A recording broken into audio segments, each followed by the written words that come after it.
Easy now. Papa got things making headlines. Come down. Ooh, you make my high come down. Always tripping when you come around. I'ma have to cut you off, like right now. You see, I don't want to drive me. You can say that for your mama. Maybe you should smoke some. Me try the marijuana. I was never you good. The vibe was straight. Showed you a couple of things and they ain't finna change. I treated you right. Everything was a gift from a time to your bag and the color on your lip. Yeah, you Welcome to a special edition of Seahawks Man to Man, a YouTube exclusive. I am your co-host, Michael-Shawn You guys can follow me on Twitter at the Tweet Machine at MIKEDUGAR, as it says right there on the screen. Chris, talk to him. What is up, everybody? It's your boy Christopher Kid. Be sure to follow me on Twitter at CKIDD206 and that's CKid206. All right, welcome back to our second YouTube exclusive. We took a week off scheduling purposes. We're back at it though. Will be just on YouTube. Chris and I will just break down a quick, just one play that stood out to us. Sometimes it'll be good, sometimes it'll be bad. It'll always be from the game prior. So this will be from the Chargers, the game against the Chargers in week 7. Seahawks obviously won 37-23. Low-key a little bit of a beatdown. The Seahawks gave the Chargers down there. Tons of great plays to choose from, which is the case when the defense forces a couple turnovers and the offense drops a 30 ball. Chris is going defense this week.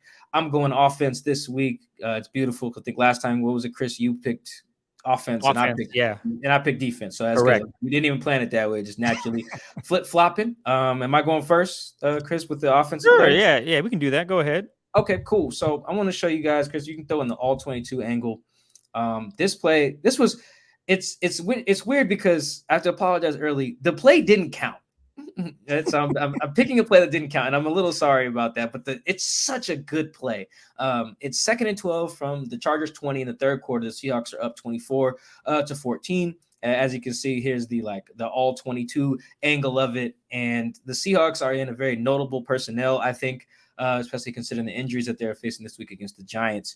They're in 13 personnel. That means 1 running back and 3 tight ends. So as you guys can kind of squint and see on the field, at the top of the screen is Kenneth Walker. Right there on the 20-yard line, top of the screen is Will Dissly. In the slot, so to speak, on the hash is Noah Fant. And then on the bottom of the screen, at the top of the 20 is Colby Parkinson. At the bottom of the screen there is Derek Young, the rookie 7th-round pick. Right. So this is this is a non-Tyler Lockett, non-DK Metcalf personnel grouping. And because Tyler's dealing with an oblique right now and injury, and because DK Metcalf left this Chargers game with a knee injury, both of them are questionable. I do think it's very notable to see how the Seahawks use this 13 personnel grouping. 13 personnel. The Seahawks use 13 personnel more than any team in the league. I looked that up earlier this week. And they're the best offense out of 13 personnel as well, just in terms of EPA, expected points, which is basically just efficiency. They're the most efficient team in the league out of 13 personnel. Usually when you put 3 tight ends on the field, you run it down the other team's throat. Right? It's usually what you do. Very rarely do you go empty and spread it out like you see the Seahawks doing now, because usually your tight ends ain't great pass catchers, right? They can block. But what I liked about this is that earlier in the year, they had been using 13 personnel to run it. You know, even Kenneth Walker's 74-yard touchdown in this game is out of 13 personnel because that's what you do. But here they're like, Shane Waldron, the madman that he is, he said, screw it. I'm going to go empty and line all my tight ends up as receivers and my running back too. Like, that's really ballsy. So here I'm going to just show the play just in full as it runs. It ends up being an incomplete pass too, Chris. I'm picking it. Why is that, Mike? That didn't count. It's just insane though. It's a drop by Noah Fant. Can you switch to the end zone angle real fast for me, Chris, so they can see it from there too as well? Because the end zone angle just shows why I'm picking this play. I'm picking the play that didn't count and the one that was incomplete. But look at this throw from Geno Smith, man. Like, that is beautiful. It really, Noah should have really caught that, even though it was incomplete. Even though it didn't count, it was offsides on one of the linemen. All right, can you switch back to the all 22 real fast? So the reason that this is like super cool is, again, Shane has to be a madman to line up all your tight ends this way. And there's not a lot of great options if you look. Like at the bottom of the screen there where Colby Parkinson is, that's Derwin James lined up over him. And Derwin's kind of anticipating like a quick route because that's really what they've done out of this too. The times that they've gone 13 personnel, they usually just throw something real quick, whether it's a Disley or like a little stick route or whatever. And I'm gonna play it and pause it real fast. If you look at Colby, that's exactly what he wrote, something real quick. And Derwin is all over it. Like he can't throw that. And even a little baby over quick little route that Will Disley runs right across Geno's face. There's a linebacker right there waiting on that too. So like the Chargers played this pretty well. They made it so that, hey, Geno, if you're going to beat us on this, you're going to have to stand in there against our 4-man rush, squeeze this little, what are we going to call this, Chris? Is this like a little post, little skinny post from you the could call it. So spot? I was the angle that he runs it in. I would say it looks like an in, but then he also carries up the field. So we'll go with skinny post because it's about 10 yards. So go ahead and run it again. Yeah, so it's a tough route because the way the linebacker reads it, which is a half step late, but the way the safety Nasir Adderley is reading it, like that's a tight window throw. That's a definition of tight window. Like you got to get it over the backer because if it's too low, he's gonna pick it off, and you got to get it under the safety because if it's too high, the safety will pick it off. Like there's really only one place you can put the ball, and he ends up putting it there again. It just falls incomplete. So Chris, let's go to the end zone angle where I really like this, man. His Geno doing his, pre-snap stuff because apparently Chris Geno is just that dude. Did you see the Marquise Goodwin clip? Yeah, I did. I meant to send it directly to you when I saw that, man. That Geno audible to Marquise Goodwin's touchdown. I was gonna pick that, but this throw is even better. Yep. So look and see what Geno sees here. You can see. I want to go back real fast. Look at that. Look where his eyes are to start. He's almost like looking off, like, all right, cool. Let me try that little quick out to Colby Parkinson. Again, that's something they've usually thrown to in this concept. Instead, looks it right off. Boom. All right, let me see if I can get Noah. I think that's Drew Tranquil, I think is the name of that. Yep. Of Correct. that linebacker right there. Yeah. They got 2 white linebackers. Ain't that something? This is 1999 football. Anyway, so the window was really tight. And Geno, look, that is tough, man. That is a really tough spot. Like all 3 dudes probably think this is mine. Yeah. Look where it goes. It hits Noah in the hand. Again, now he got popped. But that is a perfect, like if you're a scout or whatever, and a kid makes that throw at his pro day or some shit, you're like, oh, we're going to draft him because he can make that. He make a tight window throw without putting the ball in harm's way. And one of the things I've been critical of Geno of before he kind of took off was I never thought that Geno could push the ball downfield consistently without compromising ball security or accuracy. And it's not just always throwing goal balls up the sidelines. This is a downfield throw, quote unquote. It might fall in the intermediate range technically, but that's a downfield throw to me. He pushes that there, and then his tight end doesn't come down with it. I don't know if the Seahawks charted that as a drop or whatever, but Chris, that's one of those big time throws that I didn't think that Geno would make because I think the list of guys who consistently can make those is small. It's a handful. Think about this. All the best quarterbacks in the league that you can name, they make that. Yeah. And Geno makes that. Like it's on the money. Probably could have been a touchdown if he holds on to it. Like that was my favorite Geno throw of the day, not only because of the placement, also because of the personnel they did it out of. Because now that makes the Seahawks harder to guard. If you come out in 13 personnel, the defense matches with 3 linebackers or something like that in their base, and then all of a sudden Geno says, oh, we're spreading it out. Now we're about to throw on you motherfuckers at 13 personnel. That is very tough, and you need to be able to hit tight window throws in that because your tight ends probably aren't going to create a lot of separation because they're tight ends, right? Yeah. Like just, I don't care who your tight ends are. They usually just don't create a lot of separation. They're just big, right, and can catch. So that's I love that play. I guarantee you we'll see versions of it again this week at a 13 personnel. Again, the Seahawks are the best 13 personnel team in the league. So yeah, and this was on National Tight End Day as well. The game was. So yeah, Chris, I was blown away in real time when I saw that throw, man. That was one of those. Catch the ball, like, Noah. Yeah, no, he got to catch the ball. Like I'm not even gonna harp on Noah not catching it. I just focused on like the Geno part of that is he saw what he needed to, looked to his read, went to a different read, threw it on the money. Like that's just man. That's top tier quarterbacking. Even though again it was a play where a guy jumped off sides and his receiver didn't catch it. Independent of that, like that was a great play. All right, let's go to my play. We'll go to the defensive end for the Seahawks because Ryan Neal makes an incredible play. And this is what? First quarter, 3rd and 7, balls on the 43 for the Chargers here. They come out in 12 personnel. So that would be wide receiver at the far end. That is DeAndre Carter, I think his name is. And then also you have, let me pull up the receiver next to him. That is, just forgot his name, but this is where you have the rosters up. That is Jason Moore Jr. And then bottom of your screen, you'll have Mike Williams, and running back is Sony Michel. The Seahawks come out in a passing down. Obviously, they're going to want to match that with their best DBs on the field. So on the bottom of your screen right there, you'll have Tariq Woolen. Safety, you got Josh Jones. Other safety, you got Quandre Diggs. Left corner, Mike Jackson, and you'll have your nickel back in as well. And that is going to be Kobe Bryant as well as Ryan Neal, who's coming in safety. So technically they got 3 safeties on the field, but guess what? They got a couple of guys that can cover. And then you have Jordan Brooks in the middle.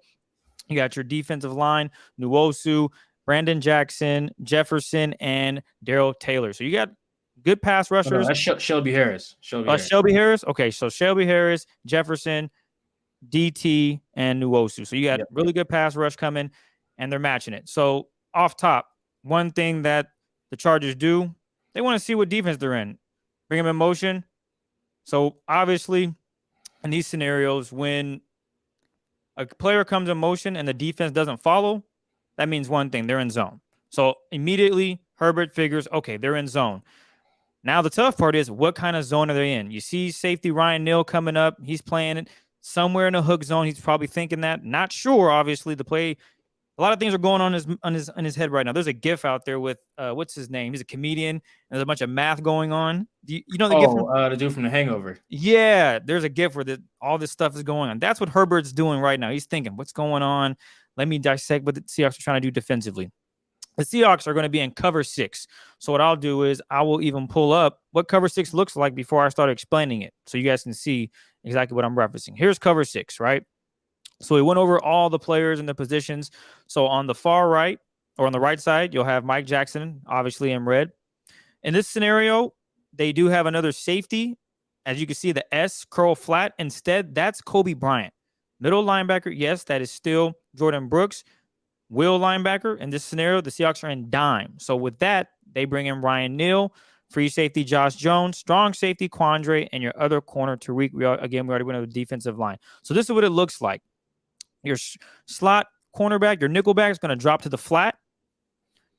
The deep zone here is where Mike Jones is at. He's going to drop deep, take everything deep, or to the 4th, as you can see as well. Then you have your strong safety. He's doing the same thing. Drops quarter deep, half on the opposite side for Josh Jones, curl flat for Ryan Neal, and then you also have another curl hook zone by your boy Jordan Brooks, and then another flat on the outside with Tariq Woolen. Now, as the play develops, you'll actually see it. So I'll let it go through, and you can see how everybody goes to their zones. It's pretty quick, I know, but for the trained eye like Mike and I, we see exactly what the Seahawks were trying to do there.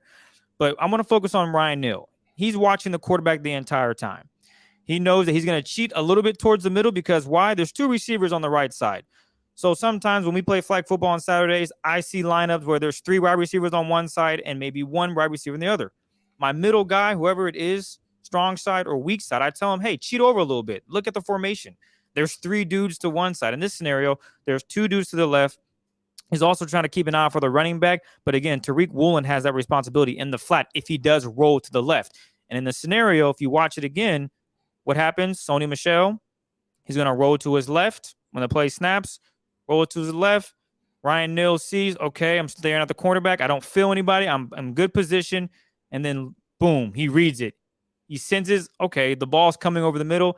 Laser beam. Jumps it. Easy pick. I'll say this much. Terrible throw by Justin Herbert. Yeah, it was not a good throw. But a really easy interception for Ryan Neal. He knew exactly what he needed to do there. He read it perfectly. And the anticipation. He just was playing comfortably in his zone, saw what the quarterback wanted to do, and made a play. And then also shout out to Jordan Brooks. He also, outside of maybe jumping a little early, he was involved. He probably could have made a play if Ryan doesn't pick it. But that was my favorite play. I thought he film study, whatever the case may be, he was ready for it, and he timed it perfectly and was able to make a play. Again, a terrible throw by Herbert, but overall, the Seahawks got them on the one up there with that play by Ryan Neal. Again, Ryan Neal right at the number 26, dropping into coverage, drops back, easy money. And that is my play of the week. Shout out Ryan Neal for a great game and a great play there on the interception. Go to the all 22 of the end of that real quick. We gotta show Jordan Brooks. Yeah, look at Jordan Brooks. Look at Jordan Brooks after realizing he's not the guy that intercepts the ball. Just focus on Jordan. Ignore Ryan. Okay, keep watching Jordan. Look at that. He is hot. He's like, damn, I should have caught that ball. Yeah, back to my point. That was funny. Jordan definitely was in position to make the play, but Ryan Neal makes it. There'll be another opportunity for you, Jordan. I promise you. You keep playing defense the way you've been playing these last few weeks. I guarantee your quarterback's going to throw it right to you. You were in coverage as well, but Ryan Neal had to steal that one. But that is my play of the week. I do like how we did just switch it, and it wasn't planned. I texted you today what my play was. I told you, and then that was it. Exactly. I do have a personnel update. So they have their base package. This is 3-4. Yep. And then they have their nickel, which is obviously 5 peso. Yep. No, nickel's just nickel. Oh, what about the nickel? Oh, the 3-3-5 is the peso. You're right. My bad. No, I learned that hold 3-3-5 with Jordan Brooks, 5 down linemen, 2 of them being outside backers. So Jordan, it looks like a 5-by-1 more than a 3-3-5. So 5-by-1, and then you got your 5 DBs. That is called the penny package. Oh, okay. That's the one you were trying to reference. What was it, 3 weeks ago or 2 weeks ago? Yeah, I was calling it peso. I feel like someone told me it was peso. I can't remember who now. Well, it was someone on social media because we were trying to figure out what peso meant. Someone on the team told me. I can't remember if it was Ryan Neal or Trey Brown or somebody told me it was like it's the peso package or the peso roll or whatever. Anyway, it doesn't matter. Clint Hurt told me on Thursday, or just not told me. He said it in the press conference. I asked him. I said, "What's that package called?" It's the last question if you want to go see it. I said, "Hey, what's that package called?" And he was like, "Oh, it's penny." Boom. So now we know that's the penny. It's not the dime package you just showed, but I just got it. Yeah, I know exactly what you're referencing. 5 down linemen with the 5 DBs with a middle linebacker. That is going to be the penny package. Yeah, we got to call it the penny package from now. That's what it's called. Yeah. So maybe we'll have a play of the week from the penny package. Who knows? The penny package is good. They use it for they use it on early downs. They used it against the Chargers to stop the run with that, and they can cover, but the Chargers stopped running it. So they were just like, we're just going to stay in nickel and just rush these guys. There was no point in having Big Al and Brian Monet play all those early downs if those guys are just going to drop back and throw. So anyway, that was a good one. Yeah, we should be able to do Giants next week, and it's probably gonna be a run play. Yeah, we haven't done a run play yet. I'm gonna have to talk to Ray Roberts on that one. Hey Ray, give me some lingo here. I could do one. I was gonna do Ken Walker's touchdown actually, but I just love that Noah Fant throw so much. So one of us will see if we can do either a run stop or a run, just a good Kenneth Walker run. We'll see if we can do. All I know is he bull rushed him, blew his ass up, and made a play. Look at that. Look at the aggressiveness on that. I can break down a run play. It's just a little trickier. I can usually break down actually a bad run fit better than I can break down a good run play. But hopefully there's none of those against Saquon. But who knows? I am not there yet. All I can say is he read the gap, blew it up. You're not going to hear too many X's and O's. I won't be able to pull up a diagram saying this is what the defensive line wanted to do, and here's how he did it. I do think we owe it to this how well he's playing, or just that because he's the focus is to have a Geno play in there, a good one or a bad one every week. Well, I think what we could do is when they lose, we do a bad play. Because I don't want to poop on them after a win, per se. Right, yeah. I mean, if they win, it's going to be because Geno made some throws. Yes. So and if they lose, there'll probably be a play or two that the offense did not make. Yeah, so I think that should be the road we go is when they win, positive plays. When they lose, let's dig out a one that they can fix for the following week, per se. I can't guarantee it, but I'll try. Because after that Saints game, I had to do Tariq's pick. No, it was just too good of an interception. I did it. Yeah, we cheated already. We just made a rule and then we cheated, but it's okay. We didn't set the rule prior to the pod. We did it afterwards, as you can see. Yes. So thank you guys for tuning into a special edition of Seahawks Man, just a YouTube exclusive. We appreciate you guys. We're going to try to You guys are subscribing, so we want to give you some stuff. So we're going Bingo. to do it every week as we can, like Chris said, good or bad. So thank you guys again for tuning in. Make sure to show some love in the comments. Suggest plays you want us to break down after the games. Hit us up on Twitter for that as well. Yeah, you can. Maybe a Twitter question, like maybe a play that you want us to break down. We can definitely. That's a better idea too. Yeah, take play that you guys want to see. We will take that into consideration as well. Appreciate you guys. We'll catch you guys on YouTube and on Spotify, Apple, and everything else after the Giants game on Sunday. Catch you later. Peace.